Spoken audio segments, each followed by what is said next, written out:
Quick video today. I haven't been able to put anything out. I don't have any cameras. I'm waiting for them all to come back from GoPro. But I thought we would touch base about the GX AXS upgrade kit that I put on my bike about a month and a half ago, I guess now. So it's got plenty of kilometers, miles under its belt. Lots of rides, enough for me to give you my thoughts on it. I received it as a birthday present. Amazing family hooking me up for my birthday. So let's get right into it. Pros. The pros list, unfortunately, is a little bit shorter than the cons list, I think. Again, this is just my opinion. Your experience may be different. One of the pros is losing the cables and the tie to your cockpit. It looks amazing. I can only imagine how cool it would look to have a trail bike if you have the AXS dropper post as well, and you can lose that cable, and all you've got is the two brake cables. And then if you could combine that, doesn't Magura do a cables from their brakes run through the bars? Anyways, that'd be pretty cool looking too. So pro, less cables tied to your cockpit. Looks really cool. And same shifts all the time. Because it's a push button shift, it's not a kind of a pressurized thumb paddle. You get the same shift every time. That doesn't mean it doesn't mash and clank and grind if you're shifting under load and while you're trying to hammer up a slope. It still does that, but it's the same, kind of makes that noise. I think I'll have some video going here of just it shifting. I got the kids to help me hold up the bike so we can shift it while we're spinning the wheels.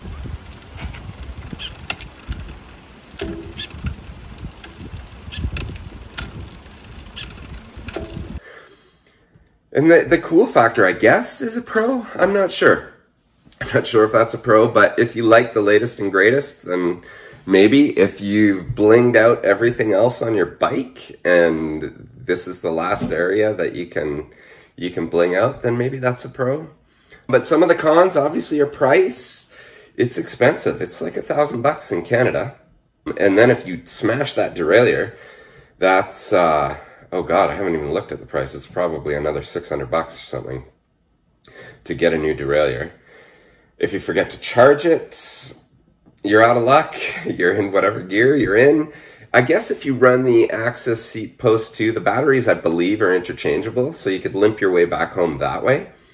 But the charge lasts for a long time. Like, it's 20 hours of ride time. You know, for me in Whistler, my rides are anywhere kind of 1 to 3 hours, depending on what's going on with the day, with the kids, and who I get out with and where we're riding. So I really don't have any issues. It is the same weight or a few grams heavier. So you're losing cables and you feel like you're losing clutter on your bike, but you're not really losing much weight for paying, you know, $1,000. And this next one, I'm not 100% sure on. This is my perception, and maybe somebody can comment and let me know if they have any experience with this.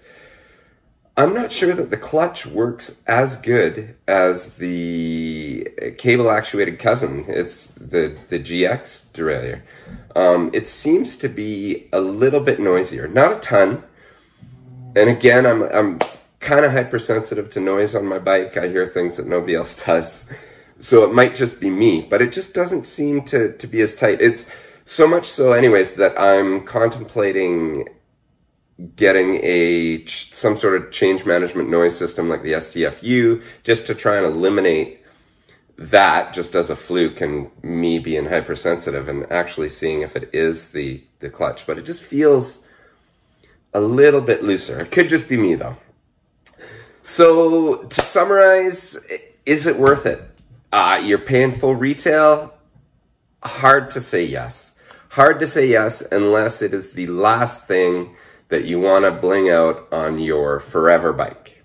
If that's the case, then maybe go for it. It's pretty neat to have, but if you're paying full pop for it, you're not getting it as a gift, you're not getting some sort of discount, I can think of other places, cranks, wheels, suspension, brakes, that I would throw $1,000.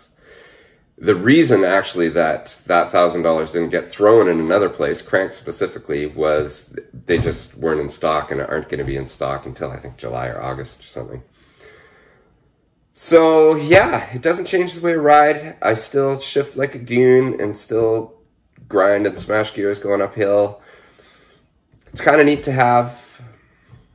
Would I buy it full pop? No, I wouldn't. Sorry. So that's about my summary.